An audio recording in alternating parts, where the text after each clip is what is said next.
ามแลตะเวนแดงลับดงตึกสูงใจลอยอยู่ในเมืองกรุงไปถึงทิวทุ่งท้องนาคือทอดแม่พ่อสำบายบ่น้อยามลูกจากมาฝาเฮือนแอมตองมุงยาหลับตายังจำฝังใจมาอยู่เมืองไกลบ่อุ่นใจคืออยู่บ้านเฮาหาปลาหน้าหวานเกี่ยวข้าวของขึ้นเหล่าลาบขมต้มไก่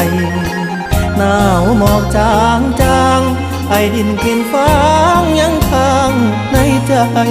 หอมเอ่ยหอมกลิ่นเข้ามาน้ำตาสิไหลย้ำคือทอดบ้าน